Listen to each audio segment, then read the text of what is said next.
para nosotros darles la bienvenida a este seminario sobre modalidades educativas que organiza la Red de Innovación Educativa RIE 360. Esta red fue integrada en 2017 y tiene la finalidad de sumar esfuerzos para transformar la educación superior en México. Está integrada por las 9 universidades públicas y privadas que ustedes están viendo en pantalla. Para quienes integramos la RIE, esta red se ha convertido en un espacio de apoyo, colaboración y reflexión para pensar soluciones innovadoras a los problemas que enfrentamos quienes trabajamos en educación superior. La idea de seminarios como el de hoy es abrir este espacio de discusión a otras comunidades académicas. Hemos pensado en que se convierta en un seminario permanente con sesiones mensuales a las cuales les estaremos invitados. Nuestra siguiente sesión versará sobre estudiantes y será el 29 de octubre. Muy bien, pues sin más, en el día de hoy tenemos a 4 académicos que ocupan puestos estratégicos en sus universidades y que reflexionarán con nosotros sobre las modalidades educativas. Tenemos el gusto de contar con la presencia del doctor José Escamilla de los Santos, quien es director de Innovación Educativa del TEC de Monterrey y tiene más de 30 años de experiencia en proyectos de innovación en educación superior. Es ingeniero en sistemas computacionales del TEC y tiene una maestría y doctorado en inteligencia artificial del Instituto Politécnico de Grenoble. Bienvenido. La doctora Diana Galindo es directora de Desarrollo y Gestión Académica de la Universidad Anáhuac, Campus México, donde tiene, entre otras áreas, la coordinación de tecnologías para la educación y el Centro de Formación y Actualización Docente. Cuenta con más de 30 años de experiencia docente. Es psicóloga educativa con maestría en trastornos de aprendizaje por la Universidad Anáhuac y doctorado en evaluación educativa por la Universidad Complutense de Madrid. El doctor José Jacobo Gómez encabeza el Departamento de Investigación Educativa del Instituto Politécnico Nacional. Cuenta con una amplia experiencia como docente y asesor en proyectos educativos en México y Argentina. Es autor del libro La irrupción inesperada, las tecnologías de información y comunicación en los procesos de enseñanza en la educación. Es licenciado en Ciencias de la Educación, maestro en Ciencias Sociales por Flaxo México y doctor en Ciencias Sociales por Flaxo Argentina. El doctor Melchor Sánchez Mendiola es coordinador de la Coordinación de Universidad Abierta, Innovación Educativa y Educación a Distancia de la UNAM. Tiene una larga trayectoria en docencia e investigación en educación médica. Es médico pediatra por la Universidad del Ejército y Fuerza Aérea, fellow en investigación clínica en el Instituto Tecnológico de Massachusetts, maestro en educación en profesiones de la salud por la Universidad de Illinois en Chicago y doctor en educación en ciencias de la salud por la UNAM. Pues muy bien, sin más, comencemos con nuestro panel. En esta sesión tendremos 2 rondas de participación por parte de nuestros panelistas y seguidas por un periodo de preguntas y respuestas para responder a las inquietudes de la audiencia que nos está observando. Muy bien, pues en la primera ronda me gustaría invitar a nuestros panelistas a compartir con nosotros su experiencia con las modalidades educativas como punto de partida para la discusión. La necesidad de repensar las modalidades educativas no es un tema nuevo, pero ha adquirido renovada importancia ahora con la pandemia. Entonces, cuéntenos, ¿qué modalidades educativas operaban en sus instituciones? ¿Cómo esa experiencia les sirvió para responder ante la necesidad del distanciamiento social? ¿Y qué hicieron para dar continuidad académica durante la pandemia? Comencemos con la doctora Diana Galindo. Mil gracias, Pati. Me da mucho gusto estar con mis compañeros panelistas y sobre todo continuar con los trabajos de la RIE 360 que de verdad me han parecido excepcional ejemplo de colaboración entre las universidades. Y bueno, pues creo que a diferencia quizás de algunos de mis compañeros, la Universidad de Anáhuac, su filosofía educativa siempre se ha distinguido por una educación presencial. Entonces, realmente, salvo la experiencia que teníamos en nuestra Universidad Anáhuac Online, es decir, nuestro departamento Anáhuac Online, que tiene posgrados totalmente en línea, a nivel de licenciatura y de los programas presenciales de posgrado, pues la experiencia era muy poca. O sea, nuestro modelo educativo pedía una sola materia en línea hace unos años, después hace 5 años 2 materias y apenas ahorita en agosto se supone que íbamos a entrar con 5 materias en línea. Entonces yo les puedo decir que tal vez un 10% de los maestros tenían experiencia con educación formalmente en línea, entendiéndolo en el sentido total de la palabra. Sin embargo, orgullosamente tengo a mi cargo 2 áreas, que son el Centro de Formación Docente, que tiene más de 30 años de experiencia en la universidad, y la Coordinación de Tecnologías para la Educación, con más de 20 años de experiencia. Son áreas realmente muy apreciadas en la universidad y gracias a un trabajo intensísimo y de muchísima colaboración fue que logramos salir adelante de esta situación, y realmente en cuestión de días, porque ni siquiera cerramos la universidad, ni un solo día cerraron las clases. Fue una experiencia enriquecedora que trataré de compartir un poquito con ustedes. O sea, yo creo que básicamente podemos hablar de 4 etapas de marzo a la fecha. La primera etapa fue capacitar a los maestros a que usaran una plataforma, la que fuera. O sea, había maestros que en su vida habían entrado a Zoom. Entonces, simplemente empiecen a dar sus clases. Sin embargo, ¿qué hacían los maestros? Pues mucho era una parte de una clase de tipo expositiva. Entonces, nuestra segunda fase fue, vamos a trabajar entonces ya con los maestros para que vayan adquiriendo pues muchísimas más herramientas que les sean de utilidad. Y posteriormente, pues hemos continuado ya trabajando con los maestros para que trabajen en un solo Learning Management System. Y básicamente estas han sido las 4 fases que hemos trabajado. Formamos también un micrositio, tutoriales, y les puedo decir orgullosamente que hemos capacitado a más de 14,000 maestros en cuestión de 3 meses. Hemos hecho focus groups con los alumnos, son conmovedores los comentarios de los alumnos porque usan palabras para describir a sus maestros como guerreros, capacidad de adaptación, dedicación, esmero. O sea, los alumnos reconocen todo este trabajo que hicimos. Pero nuestra gran preocupación, y por lo menos mía hasta hace unos meses, es que volviéramos a caer en el status quo de antes, que en cuanto se terminara la pandemia, pues las universidades somos lentas, nos cuesta trabajo la adaptación al cambio, curiosamente, y teníamos el temor de que los maestros pues volvieran o dejaran de aprovechar todos estos aprendizajes que han tenido. Sin embargo, entre más pasa el tiempo, nos queda a todos clarísimo que esta modalidad en la que hemos entrado, que no quisiera llamarle modalidad en línea porque realmente no lo es, nosotros le hemos denominado una modalidad virtual, también llegó para quedarse. Es decir, ya vamos a tener no solamente modalidades presenciales en línea, sino por supuesto híbridas, pero también modalidades virtuales. O sea, 100% síncronas. Y ahora lo que nos corresponde es de verdad de que esta nueva modalidad virtual pueda tener la calidad, la excelencia a la que están acostumbrados todos los alumnos. En mi segunda parte de la presentación hablaré un poco más de hacia dónde considero que tenemos que ir de aquí en adelante. Gracias, Pati.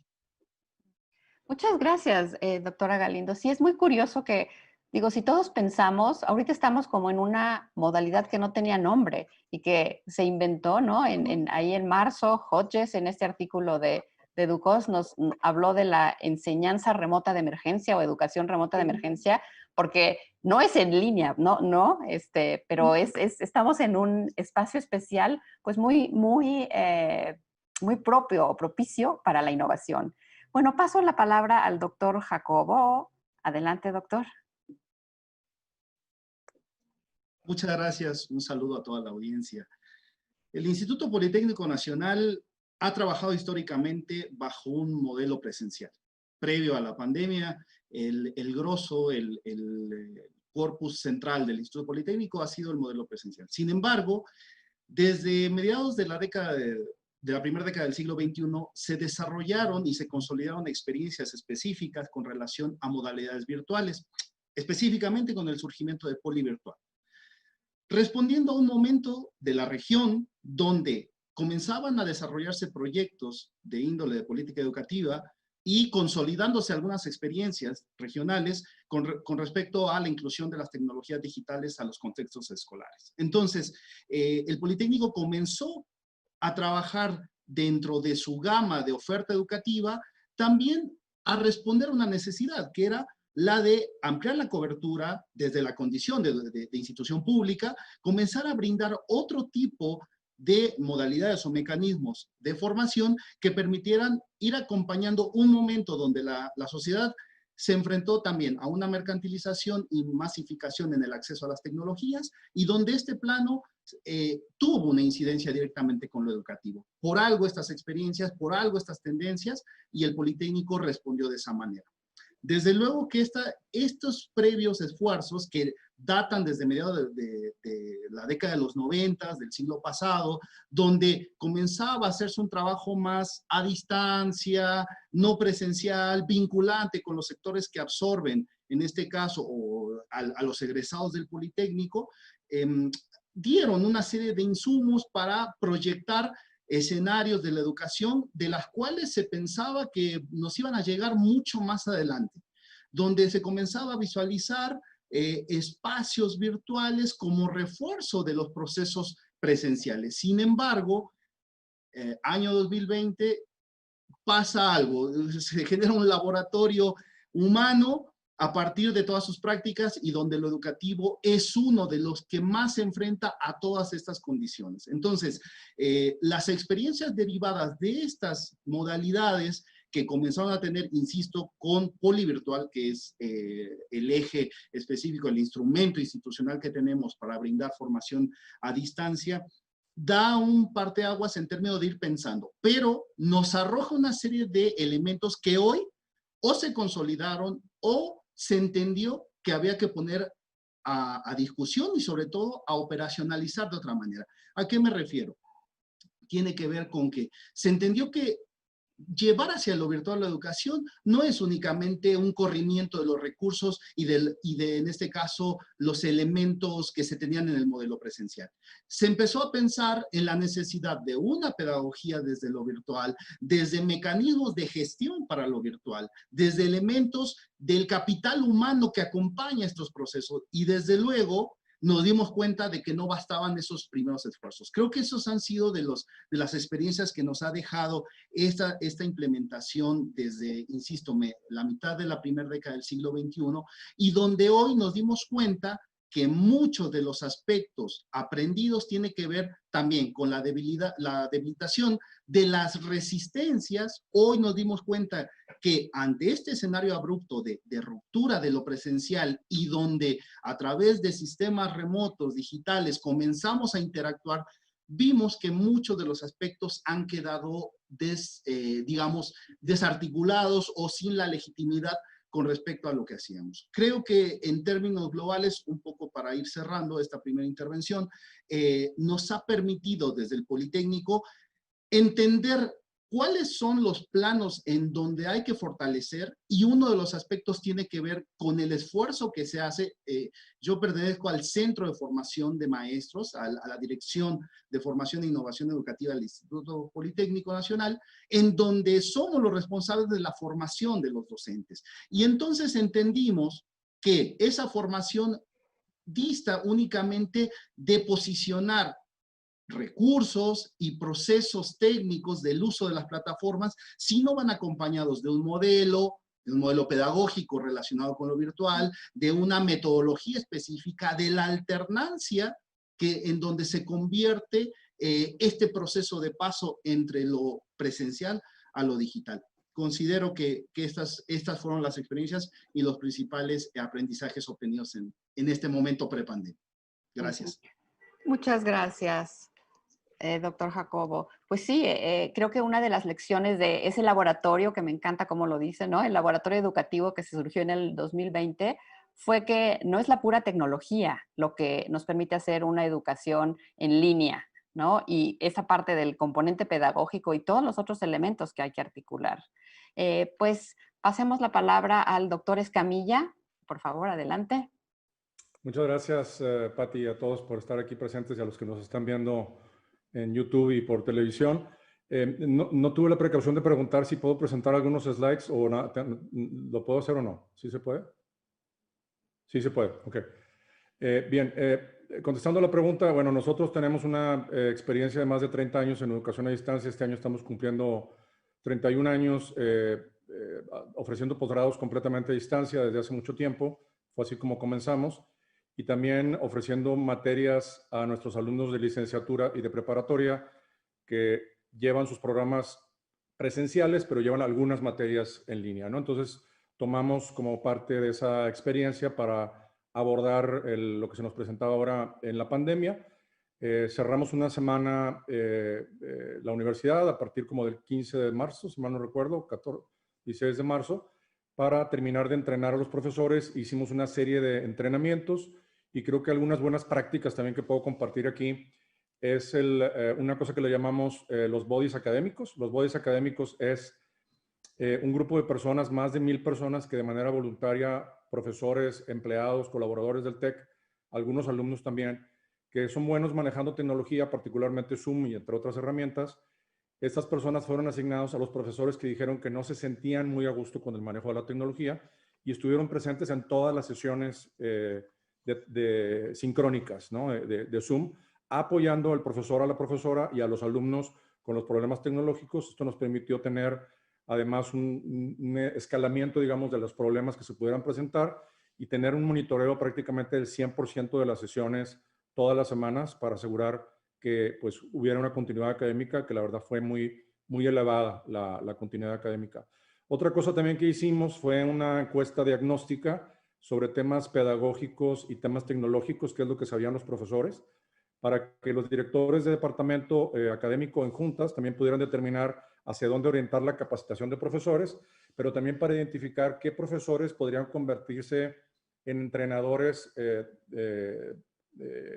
como pares, ¿no? De otros profesores que no tenían el mismo nivel en ciertas herramientas tecnológicas o en ciertos aspectos pedagógicos.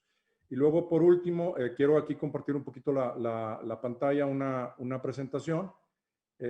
Ahí se debe estar viendo en la pantalla.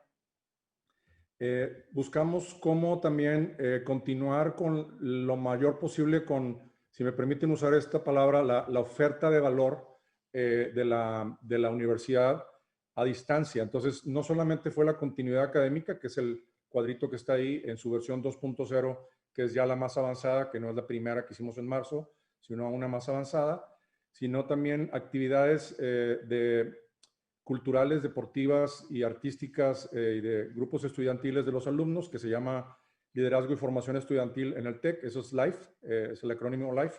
Y Life at Home ofrece esas actividades a distancia para los estudiantes, más de 1200 actividades. Cuida tu Mente es un grupo de cursos, sesiones de apoyo y sesiones con expertos, psicólogos alrededor del tema del burnout y de la salud mental, no solamente de los estudiantes, también de los profesores y colaboradores, así como de las familias de nuestros estudiantes, que también fue parte de la oferta. Boost Your Skills es actividades académicas adicionales, particularmente con nuestra alianza con Coursera y con edX, estamos ofreciendo a nuestros estudiantes la posibilidad de tomar cursos de manera gratuita en estas plataformas. Ahorita ya solamente en Coursera. En verano, cuando empezó el receso de verano, teníamos alrededor de 6,000 inscripciones de alumnos por semana, lo que habla también pues de que ante la imposibilidad de salir de vacaciones, había que buscar alguna manera de estar haciendo esto. Beneficios de valor del TEC, esto habla pues de que ofrecimos a los padres de familia de nuestros estudiantes también descuentos en casas comerciales que tenemos ya para nuestros empleados y profesores del TEC, además del programa de apoyo que como muchas universidades, un programa de apoyo financiero que como muchas universidades ofrecimos. Y luego también actividades de vinculación comunitaria donde los estudiantes desde sus casas, sin ponerse en riesgo su salud, podían continuar trabajando haciendo cosas de trabajo comunitario, ¿no? De manera voluntaria, lo cual también da un sentido de propósito durante este encierro. Para este semestre de agosto y diciembre preparamos un modelo que es online, en línea y también es híbrido. Ese modelo lo llamamos HighFlex Plus, que es híbrido, es flexible porque la parte híbrida se puede volver online, y el Plus es porque incluye Life at Home, Boost Your Skills y Cuida tu Mente. Desgraciadamente los semáforos no nos han ayudado para poder arrancar con la parte híbrida de ningún campus. Estamos en la espera de que se alineen todas estas estrellas. Pero una cosa también muy importante que creo que es una buena práctica es que nosotros les preguntamos a los profesores si querían dar clases presenciales o no, y se respetó solamente a los que dijeron que sí querían para incluirlos en este proyecto, y también a los estudiantes. Entonces hicimos el encuadre para poder lograr que profesores y estudiantes que sí deseaban estar presencialmente se programaran estos cursos de manera híbrida. Como dije, no se pudieron dar de manera híbrida y ahora se están dando de manera flexible.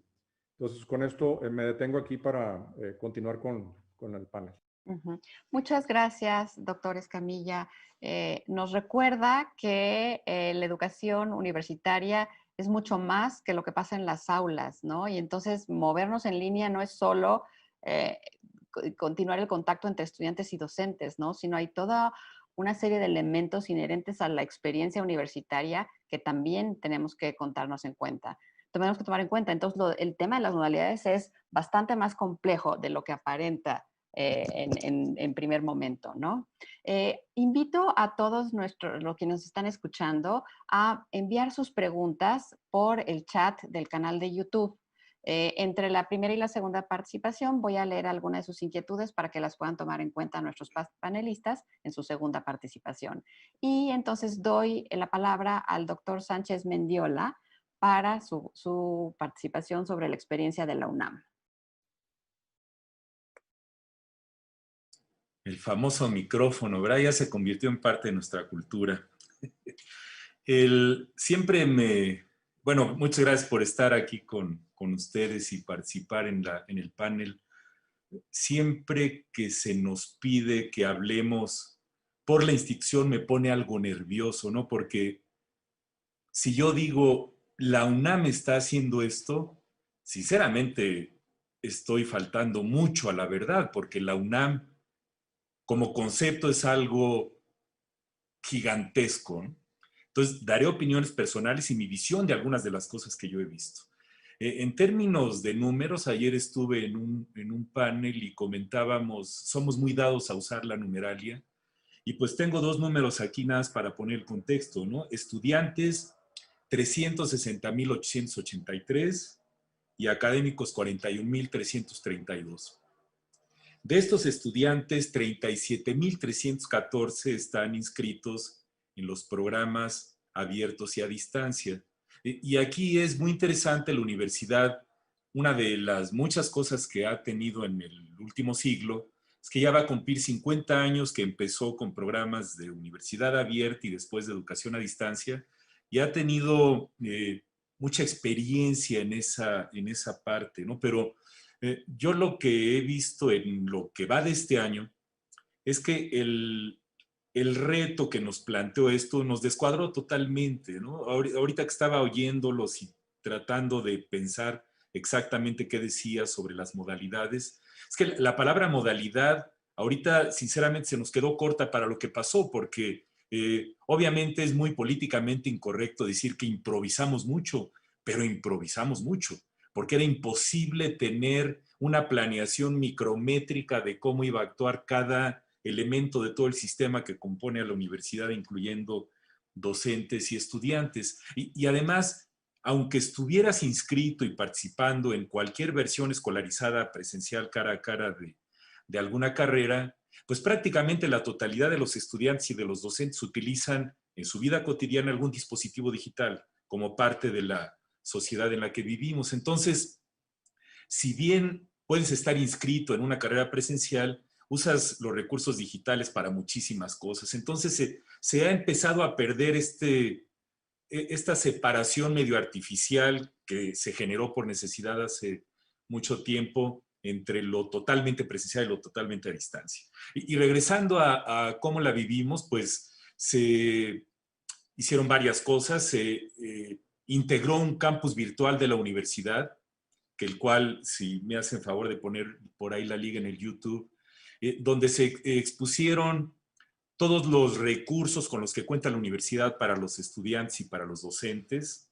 Muchos de nosotros no habíamos usado ninguno. Y aquí quisiera puntualizar esta percepción social, y esa no nada es mi opinión personal, es lo que dice la literatura internacional. Hay como una percepción social de que la educación a distancia y en línea es como de segunda categoría, como una opción secundaria, como ciudadanos de segunda clase, como lo ponen algunos. Yo creo que esto nos debe de simbrar de tal manera que esto que hemos llamado educación en línea, educación a distancia, etcétera, que se mezcle con el paisaje de aprendizaje que tenemos ahorita en el escenario, pues va a cambiar ahora sí que todo nuestro, llamémosle, paradigma de este sistema, ¿no? Generamos una gran cantidad de cursos en línea para los profesores. Hasta ahorita ya lo han tomado un montón de miles de profesores.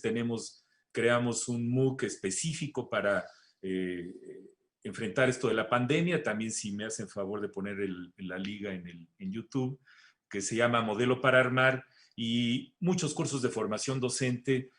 Y además cada escuela y facultad, como la universidad es tan grande, han hecho una serie de actividades internas, ¿no? Por eso cuando digo que ha hecho la UNAM, es que ha hecho toda la UNAM. Y para finalizar, el señor rector en el mes de junio cumplió una de las cuestiones que había planteado a fines del año pasado, de hacer una reestructuración importante dentro de la universidad y crear la nueva dependencia en la que tengo el honor y el placer de estar, de la Coordinación de Universidad Abierta, Innovación Educativa y Educación a Distancia, donde se combinó todo lo que teníamos de evaluación educativa, innovación educativa, con la educación a distancia para poder enfrentar el nuevo reto. Y aquí estamos empezando el nuevo ciclo escolar en esta realidad que nos tiene de cabeza, y esperemos encontrar nuestra brújula, porque es un proceso permanente, ¿no? Es como estar en este beta perpetuo de qué vamos a hacer para enfrentar el reto. Eso sería por el momento. Gracias. Muchas gracias, doctor Sánchez Mendiola. Muy bien, pues volteemos ahora la mirada hacia el futuro, ¿no? Es curioso, la educación en línea surgió a fines de los 90 y desde entonces, en 30 años, ¿no? Ahora 2020, había ido creciendo poco a poco, pero pues sucedió que con la pandemia nos fuimos, o sea, todos tuvimos una como experiencia como muy intensa, este laboratorio que mencionó el doctor Gómez. Y bueno, creo que ello ha transformado la forma en la que pensamos la formación universitaria. Entonces, en esta segunda ronda, me gustaría que nos compartieran su visión a futuro. ¿Qué es lo que están planteando en sus universidades para lo que sigue? ¿No? Hay algunos autores que hablan que la educación en línea llegó para quedarse, otros que dicen que a los estudiantes les surge volver al campus. ¿Qué es lo que ustedes están pensando y cuál es su perspectiva en torno a las modalidades educativas? Y de una vez les comparto algunas de las inquietudes de nuestros asistentes son en relación con los programas del TEC para el doctor Escamilla. Son en inglés, muchos de los nombres que mencionó están en inglés, como Boost Your Skills, se trabaja en ese idioma, y de los cursos que dieron y que se incluyen aquí, ¿qué duración tienen? Y también nos plantean si para los alumnos de recién ingreso han implementado estrategias adicionales para su adaptación ante las circunstancias actuales. ¿Identifican algún repunte en deserción o reprobación? ¿Consideran que la teledocencia será la opción del futuro? ¿Y qué iniciativas de colaboración interinstitucionales se están planeando? El temblor del 2017 y la pandemia son ejemplos de situaciones que exigen colaboración entre las instituciones mexicanas. Entonces, con esto comenzamos la segunda ronda y doy el micrófono al doctor Escamilla en este caso. Ya está abierto mi micrófono. Gracias. Contestando un poco las preguntas, el TEC imparte algunos cursos en inglés. La mayor parte de los cursos se imparten en español, hay algunos cursos que se imparten en inglés. En el caso particular de Boost Your Skills, yo diría que el 90% de la oferta que está en Coursera y en edX, tal vez más del 90%, son cursos que están en inglés. Y bueno, eso sería como parte de la respuesta. No recuerdo ahorita alguna otra de las preguntas, pero quiero hablar un poco más bien de la importancia de la colaboración que mencionaste hace un momento. A mí me parece que algo muy interesante y que yo esperaría que llegara para quedarse en esta pandemia y para hacer frente a cualquier tipo, digamos, de eventos en el futuro que cada vez van a ser recurrentes, que pueden ser emergencias por desastres naturales, cambio climático o también pandemias o enfermedades, es la colaboración. Creo que nos ha obligado un poco a las universidades y a las instituciones educativas a colaborar y a compartir, hacer cosas de este tipo, y es algo que yo esperaría que siguiera ocurriendo. Quiero aprovechar de nuevo para compartir aquí en pantalla algunos recursos que pueden ser de interés para quienes nos están viendo, que es parte de estas iniciativas. Entonces, estos los van a compartir también en YouTube. Son 3 o 4 ligas las que están por aquí. Este es en el Observatorio de Innovación Educativa, una serie de recursos para profesores, colaboradores y alumnos de universidades alrededor de buenas prácticas, recursos educativos relacionados con el COVID-19.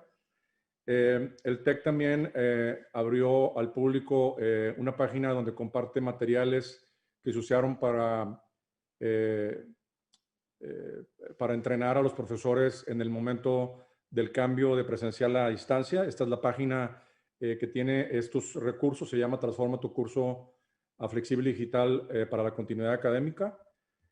Nuestra red, la RIE 360, también elaboró un grupo de recursos educativos para innovar en la docencia alrededor de la pandemia del COVID-19.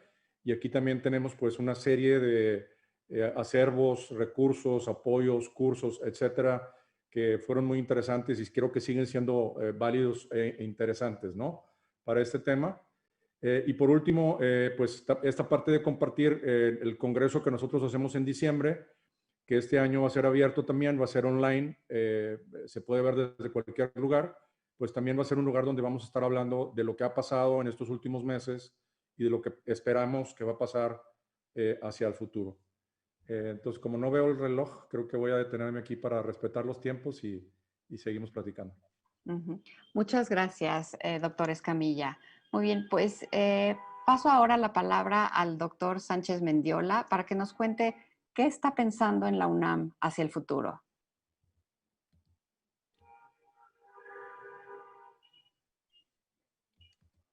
Micrófono. El micrófono. Sí.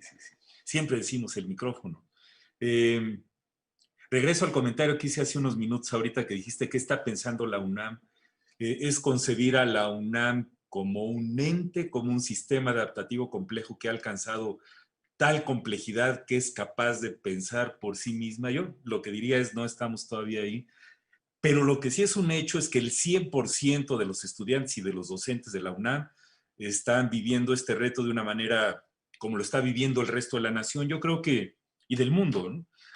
Uno de mi comentario inicial en esto del futuro, que siempre es incómodo tratar de predecir el futuro, es que la universidad representa una lente, llamémosle biopsia, perdón el término médico, de lo que es la sociedad mexicana y como tal tenemos toda la problemática que tiene la sociedad mexicana, una gran cantidad de estudiantes y docentes que tienen, es difícil decir tener o no acceso a internet a pesar de que sea derecho constitucional, pero el mensajito ese que nos aparece a cada rato de internet inestable ya también se convirtió en el pan nuestro de cada día, ¿no? Ojalá ahorita que estamos haciendo todos nuestro mejor esfuerzo por proveer la tecnología y toda la conectividad que se requiere para los estudiantes, la universidad tiene una serie de proyectos que salieron en los medios en estos días, el proyecto PC Puma, estudio de movilización de los estudiantes para ver qué tan cerca están de los espacios donde podemos brindarle acceso a la red Wi-Fi, y proyectos municipales, estatales y nacionales de acceso a la red inalámbrica. Yo creo que parte del reto futuro que debemos de luchar, es no estar pensando si voy a tener aire que respirar o luz o electricidad para prender la luz, sino también la conectividad para poder optimizar todo este reto de la educación a distancia, ¿no? Y parte de los retos que yo visualizo es que sí tenemos que reflexionar sobre qué queremos decir con esto de tecnología. Ahorita estamos haciendo esto en Zoom y en YouTube, que son empresas que cotizan en la bolsa y que implican una serie de ganancias para X o Z, ¿no? No quiero entrar mucho en ese punto, pero ayer decíamos en un panel, caray, si somos tan buenos en el país y tenemos tantas personas competentes, ¿por qué no tenemos el, entre comillas, el Zoom mexicano, por poner un ejemplo? Yo creo que sí ya llegó el momento en esta cuestión que hablaba Pepe de colaboración, de realmente generar recursos de bajo costo o de acceso abierto que ayuden a que toda la sociedad tenga acceso a las herramientas que pueden ayudarnos pues a potenciar esto, ¿no? Porque la tecnología no es nada más los fierros, el software y el hardware. Tecnología en su concepto más amplio es todo lo que utilizamos para funcionar como sociedad, ¿no? Claro, depende del marco de origen del conocimiento donde se visualiza el concepto. Y el otro punto es que yo creo que es el más importante, el volver a regresar a lo básico de la educación, es decir, la educación como campo de estudio, la educación como algo que los profesores tenemos realmente que estar preparados, conscientes de nuestras limitaciones, entrarle al reto que se nos viene, y eso implica poner a la educación primero que la tecnología, ¿no? Y poner la educación como el caldo de cultivo en el cual ocurra todo esto para mejorar el aprendizaje de los estudiantes. Escuchemos a los estudiantes, hemos hecho también encuestas a docentes y estudiantes en la universidad, algunos recursos están en la liga de publicaciones de nuestra dependencia, que son de acceso abierto, y todos estamos preocupados por nuestra salud. Ahorita muchos estamos en casa o en lugares, bueno, yo estoy en la oficina, pero estamos muy preocupados por la salud. La interacción que tenemos social se ha transformado de una manera dramática.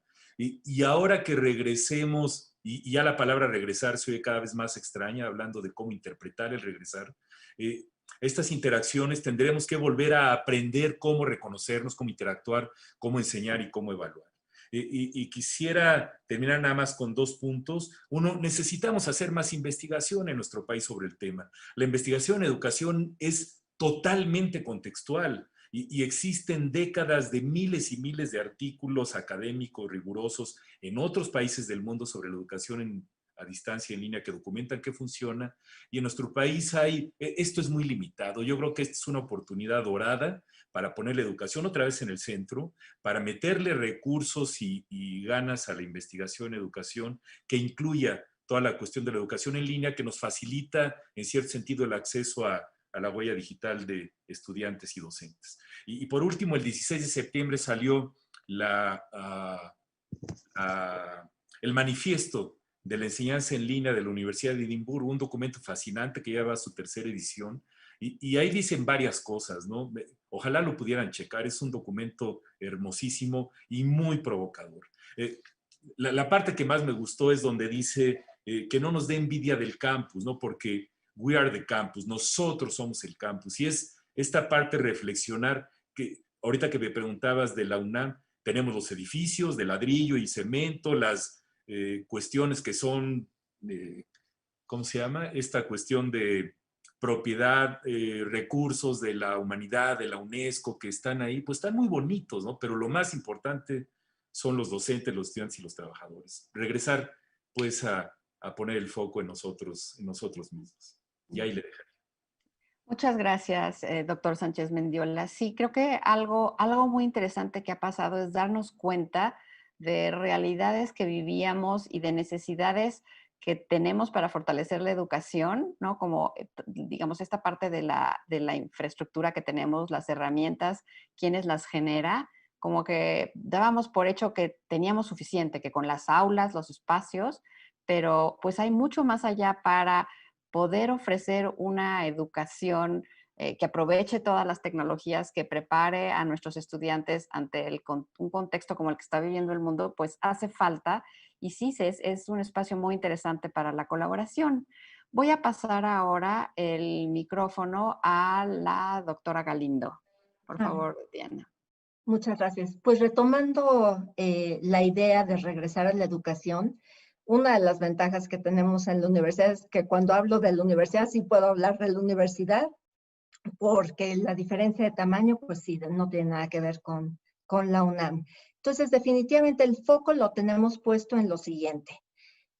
Antes hablamos de 3 modalidades, en línea, presencial e híbrida. Ahora podemos agregar también la virtual, pero creo que lo nuevo y lo más importante es que se perdió la distinción entre cada una de estas. Ahora es un continuo. Y lo importante es que capacitemos, que formemos a nuestros docentes y a nuestros alumnos para poder transitar en este continuo de modalidades. Que seamos capaces de impartir una clase y de recibir una clase independientemente de lo que pase con la tecnología, de si hubo, como ha pasado en el caso de alguna de nuestras universidades aquí presentes, que un temblor, que una situación natural afecte nuestro campus, o sea, que podamos impartir enseñanza de calidad independientemente de lo que esté ocurriendo a nuestro alrededor y de la tecnología. Por supuesto, uno de los retos más grandes que existe es que justamente esta educación supere algunas de las deficiencias que actualmente presenta, porque nadie duda, por lo menos de los que estamos aquí, de la calidad que puede tener la educación en línea o virtual. Pero hoy en día, la inmensa mayoría de las clases que se imparten de esta forma están careciendo de algunas cosas. El lograr este contacto social, estas interrelaciones sociales entre los alumnos y el maestro, el provocar verdaderas discusiones, involucramiento de los alumnos, es posible, pero no lo estamos logrando en muchos casos. Entonces, este es nuestro siguiente paso, o sea, empezar a trabajar mucho en este sentido.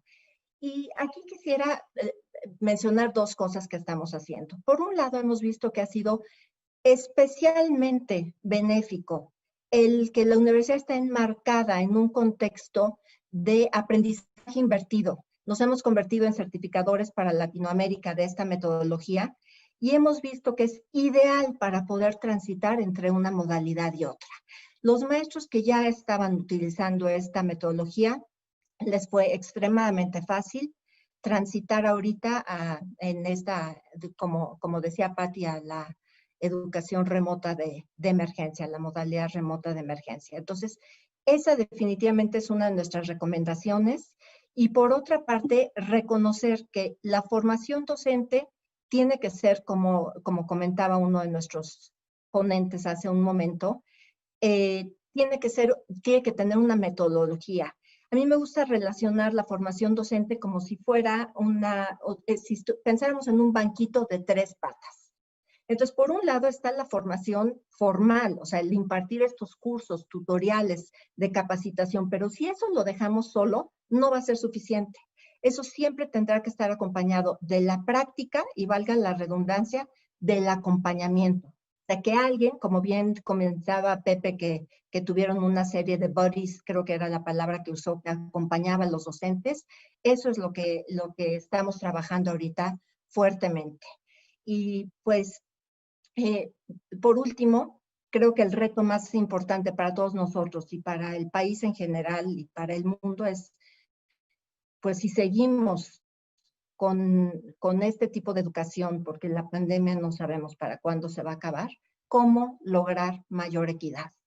Porque no es posible las desigualdades que existen, y ahorita mencionamos que prácticamente todos los alumnos tienen dispositivos, pero estamos hablando de un grupo en particular. ¿Qué vamos a hacer? ¿Cómo vamos a colaborar para ir disminuyendo los problemas de equidad que existen ahora más que nunca con este tipo de educación? Gracias. Gracias, doctora Galindo. Sí, pues es un reto y es un reto para las modalidades que en sus orígenes tenían esta función de equidad, ¿no? Los primeros cursos a distancia surgieron para brindar acceso a quienes no podían asistir a la escuela.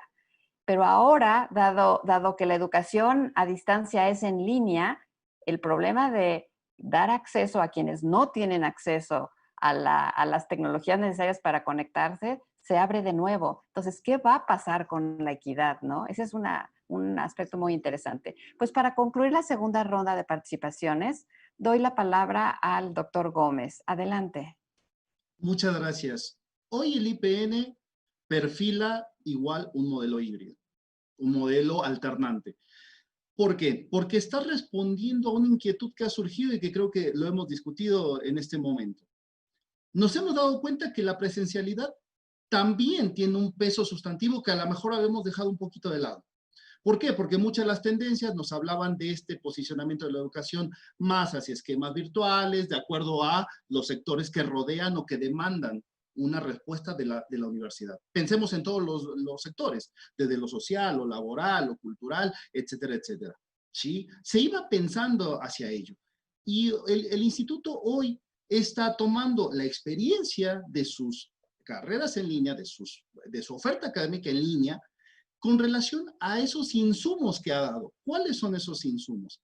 Entender que se necesita contar con pisos tecnológicos adecuados, sí, con una capacitación docente de acuerdo a las modalidades establecidas, también es una de las experiencias, de acuerdo a las posibilidades de adaptar la presencialidad hacia lo virtual. Sin embargo, una de las discusiones que hoy tenemos en las agendas educativas del mundo es cómo sustituimos lo presencial desde lo virtual, dado que las discusiones centrales están en cómo volvemos pronto a las escuelas, porque sabemos que hay elementos como los laboratorios, como los planos prácticos específicamente. Yo siempre hago el ejemplo con los colegas, le digo, bueno, una cosa es sacarle un diente a una maqueta y otra cosa es una persona que tiene otras características, donde experimentas con estas cuestiones y donde también los usos y costumbres de las instituciones marcan las pautas para determinar cómo podemos transitar este paso.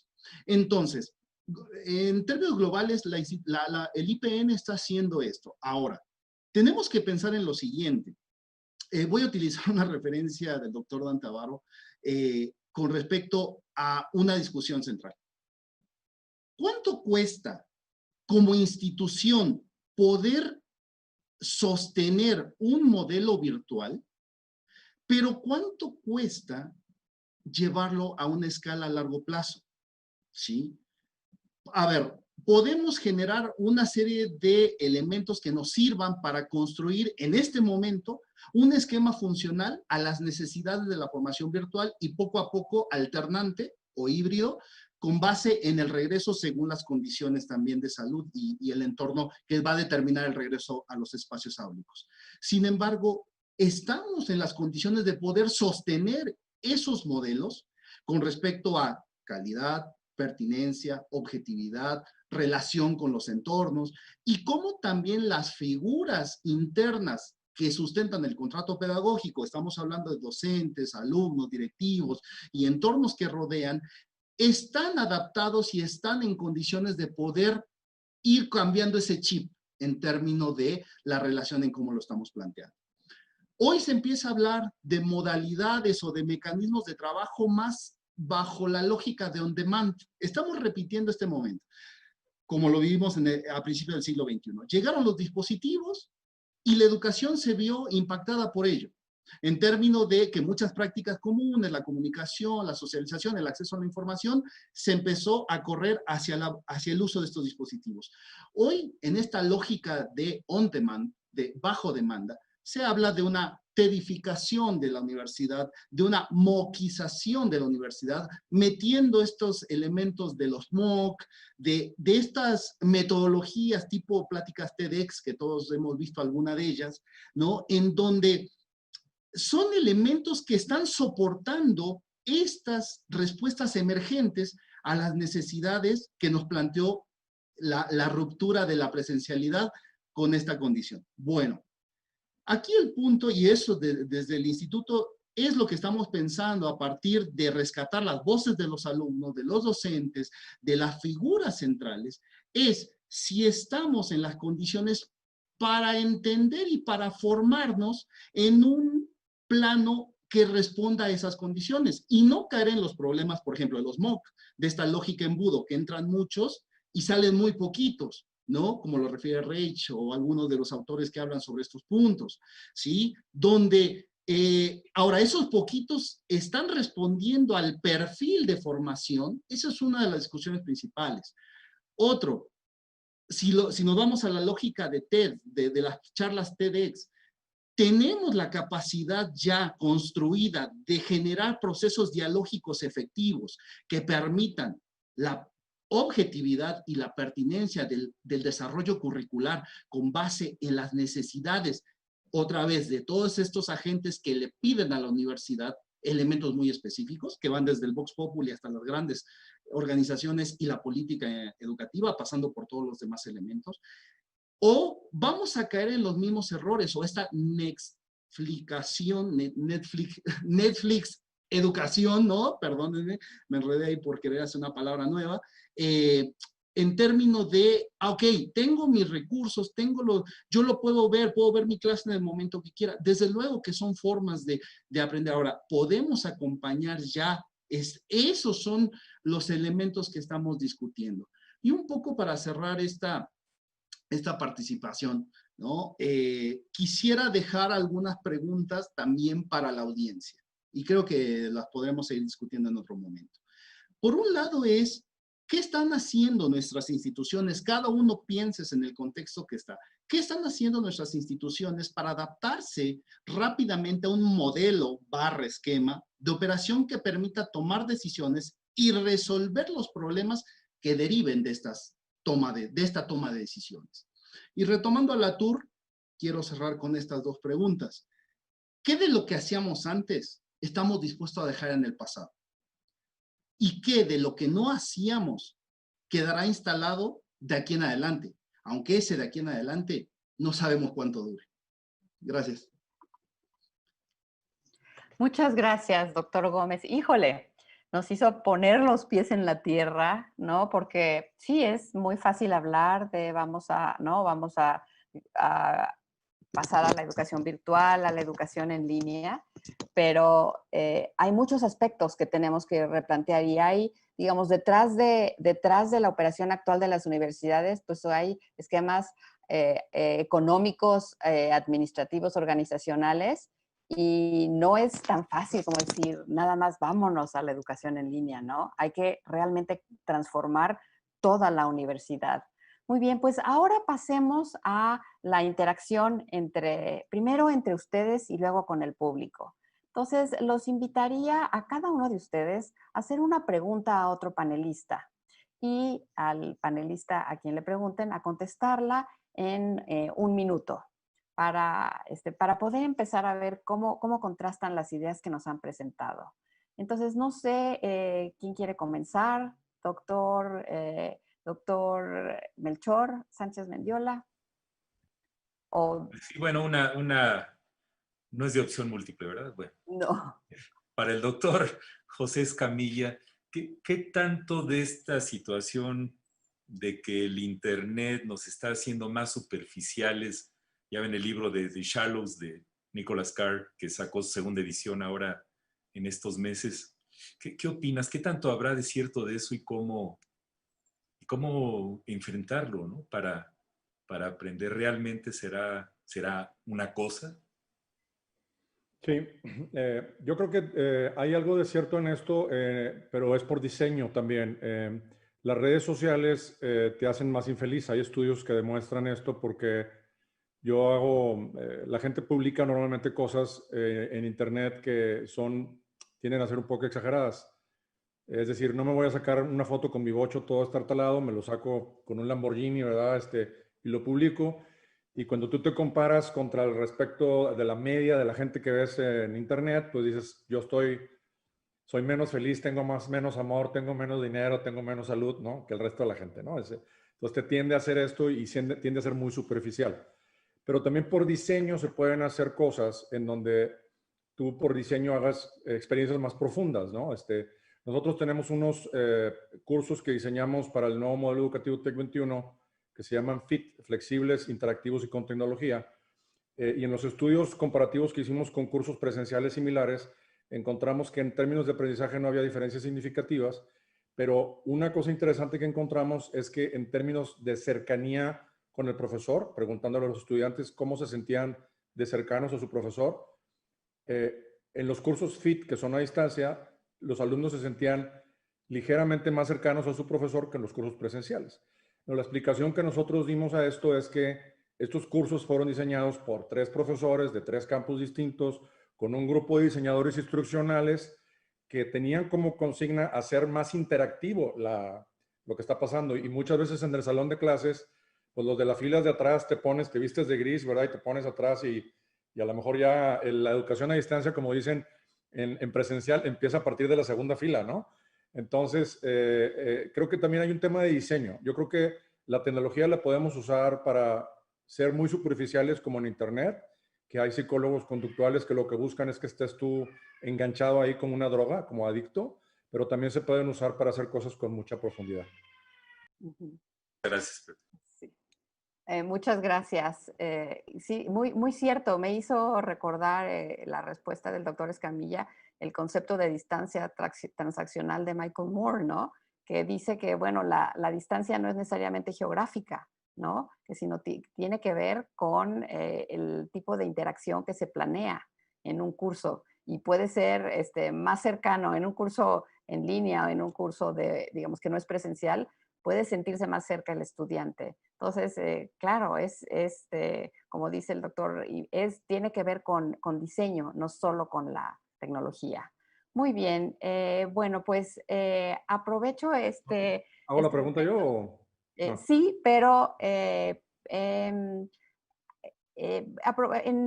ahorita vamos a salir del aire. Nos están viendo por YouTube y además por Canal 44 y vamos a salir del aire de Canal 44. Entonces, en este momento quiero despedir a quienes nos están viendo por este canal, invitarles a participar en el siguiente seminario web, que esta vez estará organizado por la Universidad de Guadalajara y tratará sobre el tema de estudiantes y el reto de las nuevas exclusiones que está generando precisamente esta transición a la enseñanza remota de emergencia.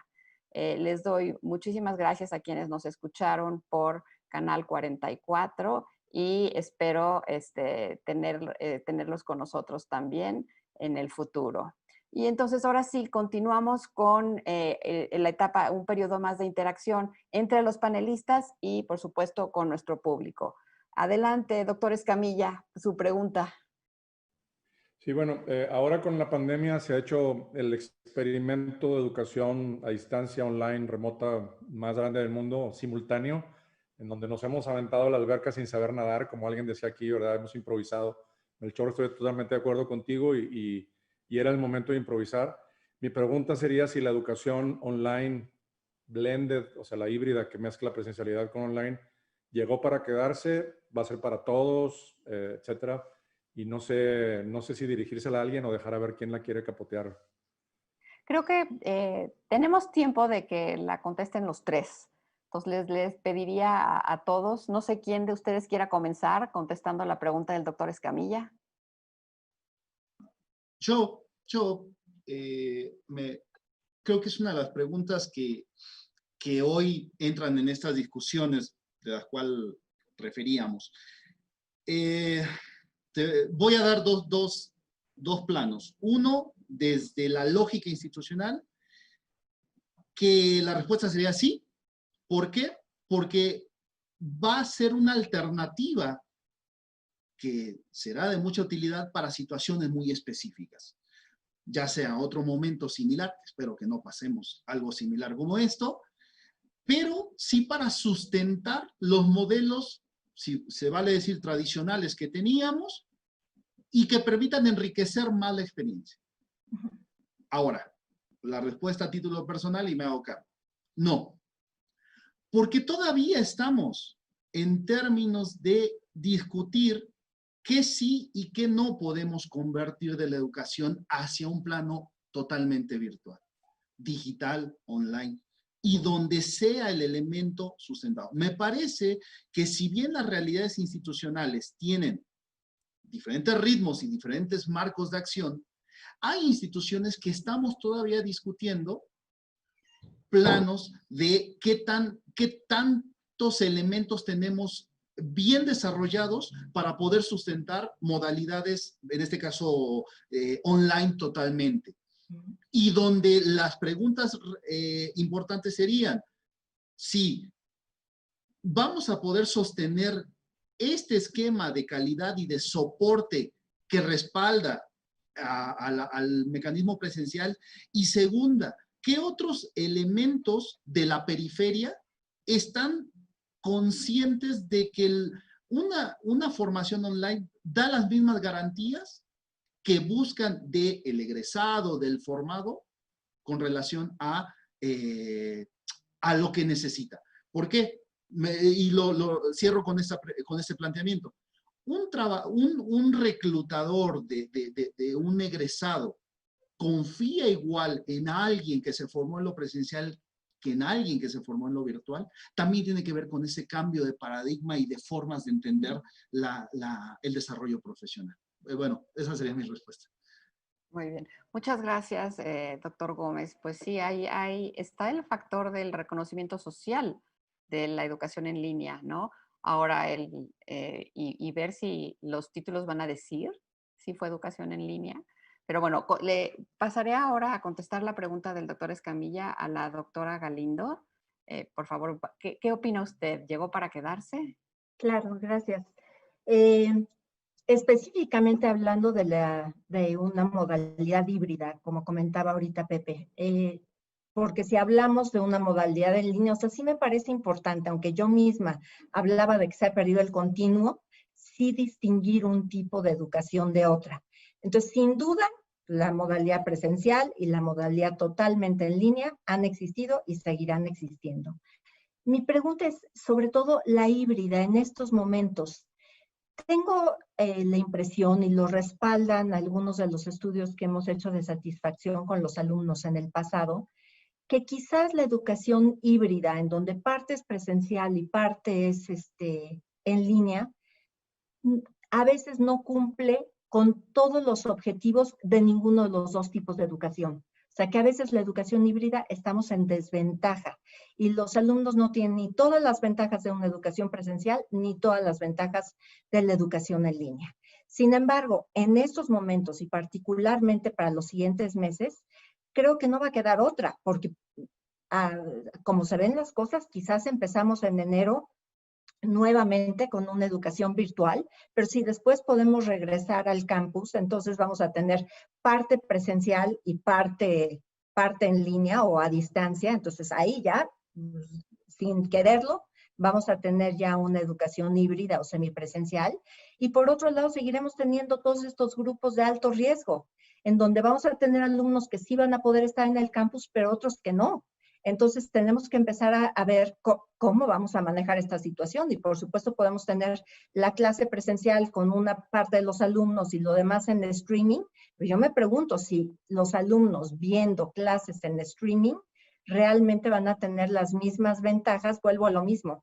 No van a tener ni la totalidad de las ventajas de una educación en línea, ni la totalidad de las ventajas de una educación presencial. Entonces, me pareció muy relevante esta pregunta, específicamente dirigida a la educación híbrida. Esta es la que más me cuestiono e insisto, no nos va a quedar de otra en los siguientes meses, pero a futuro sí tendremos que trabajar mucho más en esta si es que se continúa, porque creo más bien que esta nueva modalidad virtual, en donde podemos tener clases, digamos, que presenciales, pero a través de una pantalla, puede presentar más ventajas que una modalidad híbrida como tal. Y retomando un poquito lo que decía ahorita Jacobo, de la opinión de los empleadores, de si van a tener el mismo concepto de la calidad de educación que reciban los alumnos en estas modalidades, pues me parece que estamos enfrentando ahorita un cambio radical. O sea, hace un año, sin duda, nadie hubiera pensado en tener nuestro trabajo desde casa. O sea, siempre era lo mismo, pensar que alguien trabajando desde casa igual no iba a tener la misma calidad en su trabajo.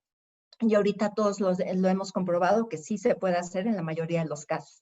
Y creo que la actitud de la sociedad en general está cambiando en el mismo sentido, que pronto no va a haber diferencia. O sea, realmente si tomaste la clase de una forma, de otra forma, con tal de que la hayas tomado con ciertos requisitos de calidad y tú hayas hecho lo que te corresponde como alumno, no va a haber ya esas distinciones. Eso es lo que nos ha traído de las cosas buenas o positivas que están saliendo de esta situación.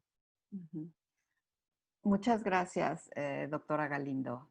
Sí, digo, es muy interesante que nos recuerda que cada modalidad tiene sus ventajas y sus desventajas y funciona para personas con necesidades particulares, ¿no? Los que quieren asistir al campus, los que pueden y quieren, y quienes por responsabilidades sociales, familiares, laborales, prefieren no ir. Entonces, cada modalidad también tiene sus usuarios particulares, ¿no? Bueno, doy la palabra al doctor Sánchez Mendiola para contestar la pregunta del doctor Escamilla. Bueno, ya fue respondida. No, no se cree. Él es, yo diría que cuando nos decimos si llegó para quedarse, yo primero me preguntaría, pues es que nunca se fue.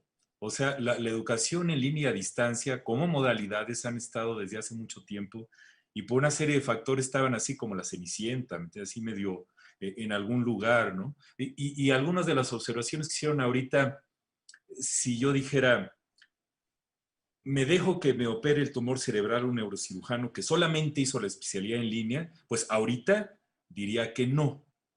Depende mucho de los campos del conocimiento, depende de las metas exactas de cada carrera, ¿no? Y ahorita hablando de educación superior nada más, ¿no? Sí, porque por ejemplo el kinder hacerlo virtual sí está alucinante nada más de pensar en eso, ¿no?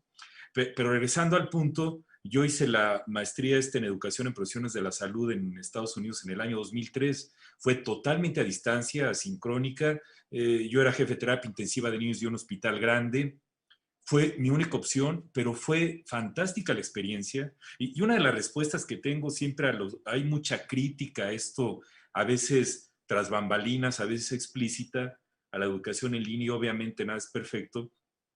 Pero cuando les preguntas, bueno, ¿lo has vivido? Es que si no lo has vivido, o a lo mejor te tocó vivir una experiencia de educación a distancia o en línea inapropiada, si uno no lo vive y pone lo mejor de uno para tratar de gozar, disfrutar y sacarle jugo a la experiencia, es muy difícil, es decir, es muy fácil criticar, pero es muy difícil internalizar el concepto, ¿no? Y ahí tengo el diploma en casa de ustedes, donde dice la maestría, Universidad de Illinois en Chicago, en ningún lado dice que es a distancia, en ningún lado. Para la universidad, en términos de reconocimiento, el documento que se me dio fue el mismo que se les da a los que lo hacían cara a cara, ¿no? Entonces, esto me trae esta premisa también, que yo creo que la principal lección de la pandemia es cuestionarnos todas nuestras premisas, ¿no? Desde lo que implica regresar.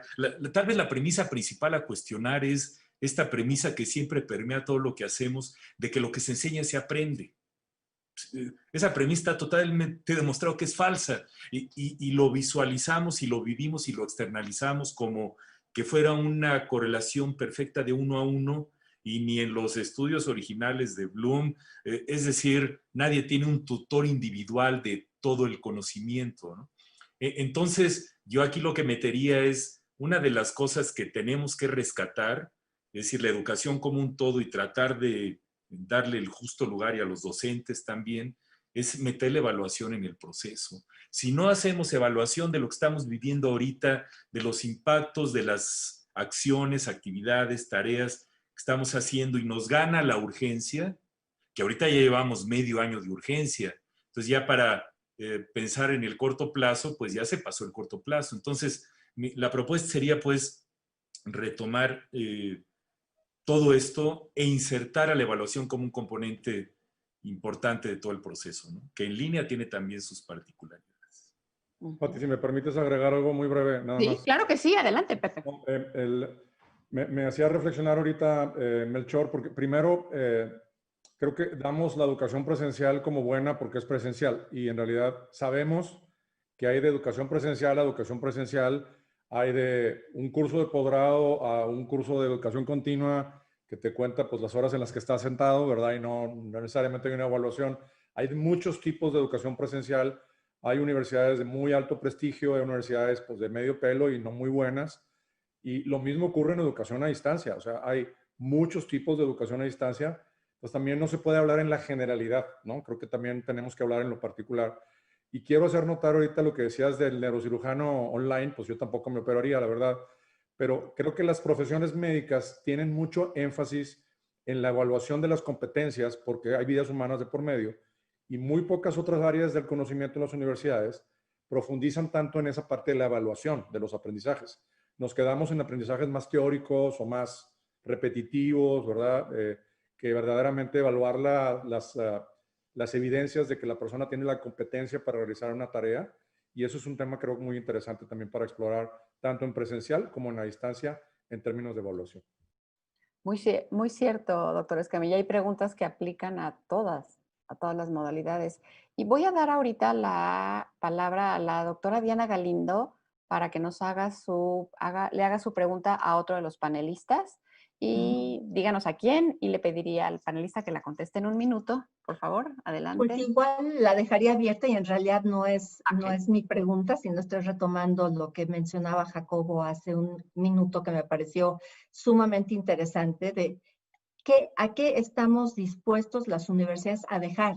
Y quizás no es a qué estamos dispuestos, sino qué tendríamos que dejar después de esta experiencia que hemos vivido. Y pues la dejo abierta para cualquiera de los panelistas o el mismo Jacobo, que ya seguramente lo ha pensado. Sí, queridos panelistas, ¿qué opinan? ¿Qué estaríamos dispuestos a dejar? En un minuto, díganos desde sus instituciones. O tendríamos que dejar. O tendríamos. Bueno, voy a decir un outlier. Perdón, adelante. Primero el doctor Gómez y luego el doctor Escamilla. Bueno, perdón. Un minuto. Las resistencias que quedaron sin legitimidad. Tenemos que dejar de lado estas cuestiones donde siempre hay que esperar verticalmente los elementos para enfrentarnos a ello. Esos son los puntos que tenemos. Platicábamos offline con Patti hace unos días y le decía, tengo docentes que se dieron cuenta que en su casa tenían peor conectividad que en la institución. Y era uno de los puntos críticos siempre, es que no tenemos las condiciones. No, es que debemos dejar de lado el plano de esperar que todos los elementos sean verticales, porque estamos en un escenario donde hoy ha quedado, creo que claro, una de las grandes conclusiones es este plano de colaboración y de horizontalidad del trabajo educativo requiere la activación y la participación. Entonces yo creo que uno de los puntos clave para dejar de lado es estas resistencias y empezar a pensar que la institución debe darnos todo esto.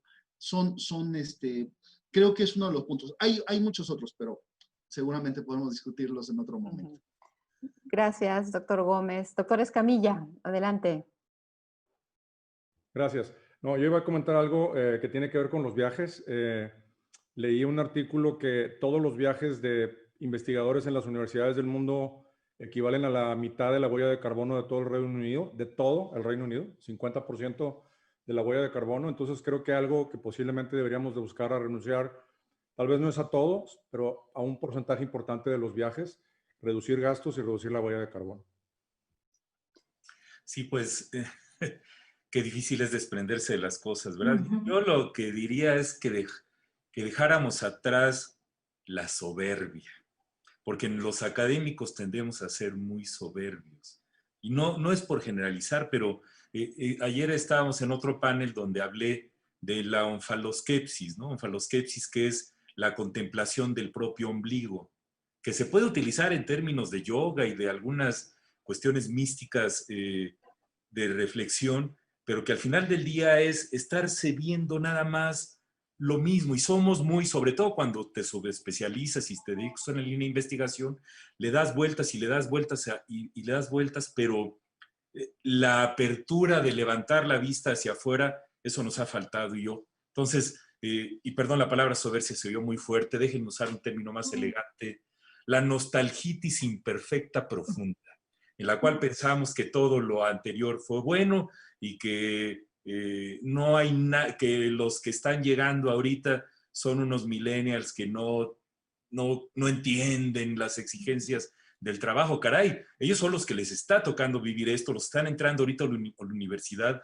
pongámonos en los zapatos de ellos y ellas, de lo que están viviendo, de llegar a la UNAM y que se les dé una recepción virtual, ¿no? Y esa parte que hubo, algunas de las preguntas que comentaban de la socialización, pues es una parte que está afectando a todo el planeta y que todavía no sabemos qué va a pasar, ¿no? Pero el impacto en términos de depresión, de la cuestión socioafectiva está siendo devastador, ¿no? Reflexionen sobre cómo está cada una de nuestras familias sobrellevando esto y la resiliencia que hemos tenido que acumular en estos meses y los que faltan. Ahí le dejo. Yo quisiera agregar ahí nada más, retomando lo que han dicho, lo que yo quisiera y me parece indispensable que dejemos y que sé que además es un sueño, por lo menos en este momento, pero es la actitud de rechazo al cambio que existe muchas veces por parte de los académicos y en las universidades. Creo que los que estamos en centros de formación docente, o sea, cualquier cosa nueva que se plantea es inmediatamente un rechazo. ¿Pero por qué cambiar? Pero esto no va a servir. Y ahora, pues esta experiencia a todos nos ha forzado a cambiar de un día para otro. Y nos hemos dado cuenta que lo podemos hacer. Entonces, eso es lo que yo quisiera que dejáramos atrás. Ese rechazo al cambio tan marcado, yo digo, todos los seres humanos lo tenemos, pero tan marcado en las universidades en general. Muchas gracias, doctora Galindo. Sí, creo que una de las lecciones que nos deja la pandemia es que la innovación ya es como la nueva normalidad, ¿no? Tenemos que estarnos transformando porque pues el mundo ya no es estático, ¿no? Nos ha demostrado que muchas de las cosas que dábamos por sentado ya no son así, ¿no? Entonces voy bueno, le falta una pregunta al doctor Jacobo. Adelante, doctor Jacobo. Gracias. La pregunta es muy, muy concreta para los panelistas y también para la audiencia en términos del papel que juegan en sus instituciones. ¿Cuáles son los pasos generados desde las instituciones, cada uno de sus instituciones, para la formación docente en el uso pedagógico de las tecnologías digitales, desde su potencial y sus limitantes, para el desarrollo de modalidades formativas virtuales? ¿Sí? O sea, el foco está en cuáles son los pasos hacia la formación pedagógica del uso de las tecnologías. Esa es la pregunta. Uy, doctor, nos hace una pregunta que sería tema de todo un seminario. ¿Quién la quiere contestar en un minutito para que pasemos a las preguntas de nuestra audiencia? Pues a mí sí me gustaría retomar lo que comentaba yo hace unos minutos. Creo, en primer lugar, por ejemplo, hablo de mi propio caso. Tenemos un área de tecnologías de la educación y un área de actualización y formación docente. Esto ya no es concebible. O sea, ya están totalmente entrelazadas. Pero ¿qué tenemos que hacer? Es enmarcarlo dentro de un modelo y lo que decía yo de las tres patitas del banco. O sea, primero una formación de tipo más formal, pero tiene que estar siempre acompañada de práctica y de acompañamiento. Perdón por la redundancia. Muy bien, muchas gracias, doctora Galindo. Y pasamos a las preguntas de nuestra audiencia y me lleva esta pregunta me lleva directamente a una de ellas.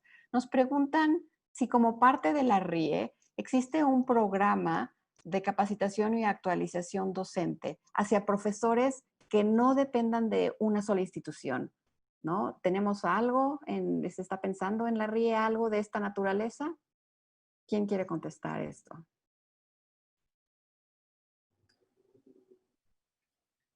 Bueno, siempre hemos estado pensando en muchas cosas, ¿no? En términos, y uno de los retos gigantescos es lograr la colaboración en los hechos, ¿no? Una de las cosas que comentábamos en el panel de ayer era, caray, si no es ahora, ¿cuándo, no?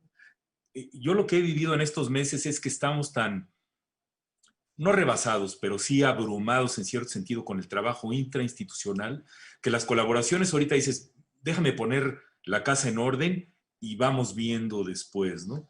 Pero yo creo que ahora que esto pinta que va a ser permanente o cuasi permanente, se ha llegado el momento de plantear esto, ¿no? Entonces, yo propondría ahorita que estamos los integrantes de la red, lo teníamos en el plan, ¿no?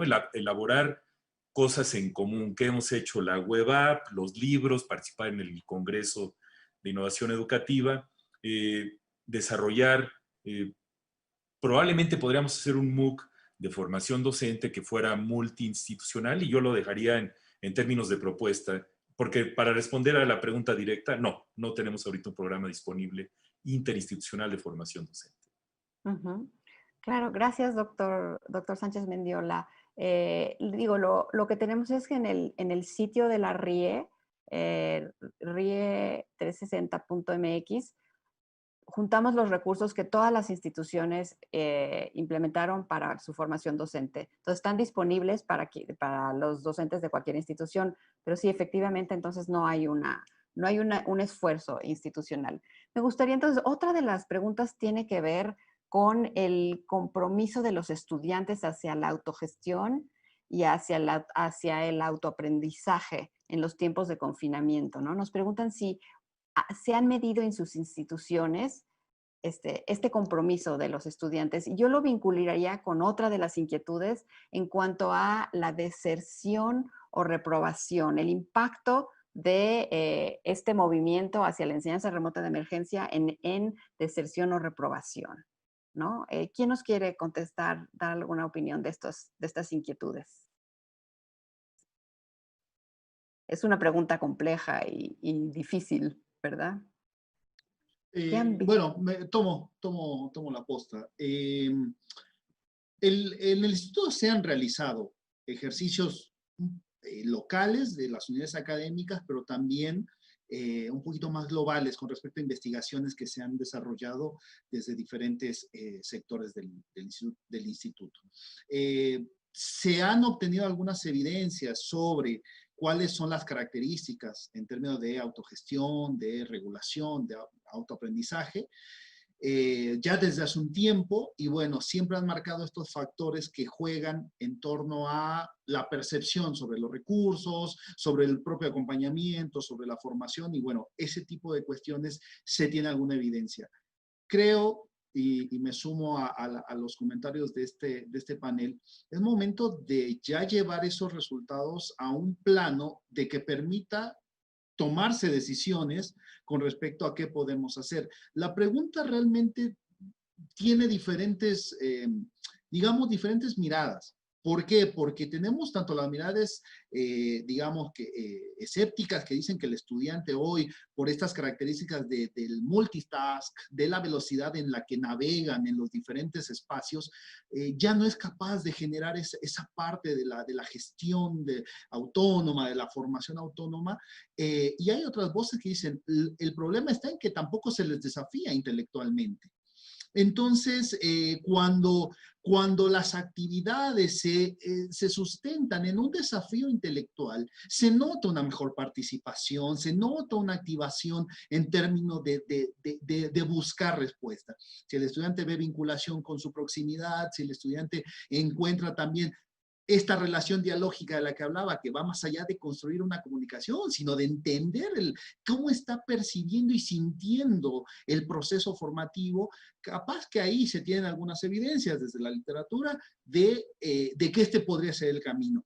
Me parece que esa sería una de las evidencias que hemos podido observar desde el instituto, pero creo que aplica para la discusión educativa. Claro. Claro. Digo, no, porque hablamos cuando está planteada la pregunta de qué pasa con el compromiso de los estudiantes, pero como nos dice bien doctor Gómez, ese compromiso también surge de lo que planteamos nosotros, los docentes y la institución, ¿no? ¿A qué les estamos invitando a comprometerse? ¿No? Y es una reflexión muy interesante porque cuando los teníamos en el aula, pues estaban sentados y los veíamos. Y como reconoció creo que el doctor Escamilla y también el doctor Sánchez Mendiola, asumíamos que por estar ahí sentados estaban aprendiendo, pero no sabíamos necesariamente qué tan comprometidos estaban escuchando realmente lo que el docente les estaba diciendo o era simplemente estar cumpliendo con el hecho de estar sentados en el aula, ¿no? Entonces, ahora es como muy evidente que solo a través de la actividad, de lo que ellos hagan en sus casas, con los recursos que tienen, es como lograrán digamos, los aprendizajes, ¿no? Y aprovecho esto para pasar a la siguiente pregunta, en cuanto a cómo compensar la ausencia de contacto presencial, ¿no? Así está planteada la pregunta de nuestro público, articulando recursos tecnológicos, desarrollando habilidades a distancia, considerando las debilidades, sobre todo las debilidades del entorno en el que están los estudiantes. ¿Qué es lo que podemos hacer? ¿Quién quiere contestar esta pregunta? Adelante, doctora Galindo y luego doctor Sánchez Mendiola. Gracias. Ha sido difícil, justamente es de lo que hemos estado hablando. El semestre pasado hubo mucha improvisación, en este momento ya debe de dejar de haberlo. Y creo que lo que pasa es que tenemos que cambiar un poco el esquema en la que concebimos nuestras clases, los propios docentes. Cuando organizamos una clase, siempre pensamos nada más en un antes, durante y después. O sea, ¿qué les voy a dejar de lectura previa a la clase? ¿Qué vamos a hacer en la clase? ¿Qué les voy a exponer? Si estamos hablando de una clase más expositiva tradicional. Y después, ¿cómo los voy a evaluar? Ahorita creo que tenemos que cambiar este marco de referencia para pensar en un mix, como en un cóctel de cómo vamos a, o sea, qué porcentaje y en qué momentos tiene que haber la participación del docente, pero en qué momentos también tenemos que subdividir en grupos de trabajo y en qué momentos tenemos que hacer también que los alumnos sean los que expongan dentro de la clase. Por otra parte, al contrario, yo creo que hoy más que nunca las nuevas tecnologías, todas estas herramientas, apps maravillosos que han surgido, permiten muchísima interacción entre los alumnos y hacia el maestro, involucramiento, pero es aprender a usarlas bien, porque también vemos que los alumnos se están quejando de que me meten de todo. O sea, quieren usar Kahoot para todo, los maestros quieren usar 10 cosas diferentes que a lo mejor no manejan, ya no estén mareados con tantas actividades. Entonces, es lograr el mix perfecto de lo que vamos a hacer como docente, pero lograr este involucramiento y participación de los alumnos con todas estas herramientas maravillosas que existen hoy en día, hasta en algo tan sencillo como Zoom, que podemos subdividirlos en grupos, ponerlos a trabajar, estar entrando a cada uno de sus grupos para ver qué están haciendo y lograr una colaboración. Muchas gracias, doctora Galindo. Y para cerrar, doctor Sánchez Mendiola. Sí, pues yo nada más pediría que recuerden antes de la pandemia cuando íbamos a un restaurante, se ve tan lejano, ¿verdad? Lo de ir a un restaurante. Y veía la socialización que ocurría en las mesas de al lado. Todo el mundo estaba metido en sus dispositivos. Y ahora resulta que cómo extrañamos esa cercanía física. Yo aquí lo que comentaría sería cuestionar la premisa de la presencialidad misma, ¿no? Cada vez me cae más gorda la palabra presencial porque implica que en línea no puede haber presencia. Y uno de los modelos más usados, el de Garrison de Canadá, que habla de presencia cognitiva, pedagógica y socioafectiva, pues ponele en el escenario, y de eso hay muchísima evidencia publicada, de que en línea se puede lograr una presencialidad que a veces es más profunda y duradera que en la cara a cara o física. Entonces, yo creo que vivimos en un mundo en el que cada vez estos límites están más borrados y lo que sí es importante, y regresando a este prejuicio que tenemos de que la tecnología elimine el humanismo, la tecnología puede servir para aumentar el humanismo en la experiencia educativa, ¿no? Y ahí le dejaría. Muchas gracias, doctor. Adelante, doctor Escamilla. Adelante. Es una frase que no es mía, creo que es lo dijo alguien de Stanford, es la distancia física no equivale a la distancia social, no necesariamente. Entonces, hay una diferencia, hay que hacer la diferencia entre distancia física y distancia social. Sí, lo que pasa es que decimos educación no presencial. Entonces ya el ponerle el no antes de presencial implica que todo lo que hacemos a distancia o en línea no hay presencia. Estas cuestiones tan contundentes tenemos que ir madurando el lenguaje para poder comunicarlas mejor. Sí, creo que es un excelente momento para cerrar nuestro panel con la idea de que al hablar de modalidades tenemos no solo que repensar estas, sino que hay muchos otros conceptos sobre los cuales tenemos que reflexionar, ¿no? Este concepto de presencia, el concepto de la organización de nuestras universidades, todo lo que implicaría dejar para pasar a nuevas formas, a nuevas modalidades, ¿no? ¿Qué estamos dispuestos a dejar, qué no? Y cómo vamos, sobre todo, a atender las necesidades de nuestros estudiantes para lograr formar a los profesionistas, esos que los empleadores estén encantados de reclutar, que resuelvan los problemas sociales de nuestro país. Y bueno, con esto cerramos este panel. Agradezco mucho a quienes nos siguieron por el canal de YouTube. Les invito a participar al siguiente seminario web de la RIE, que será realizado el 29 de octubre y tratará sobre las condiciones de los estudiantes universitarios para la formación integral, los retos para abordar las nuevas exclusiones. Agradezco muchísimo la participación también a nuestros panelistas y les deseo muy buena tarde. Hasta luego. Gracias. Chao. Que estén bien. Hasta luego. Muchas gracias. Adiós.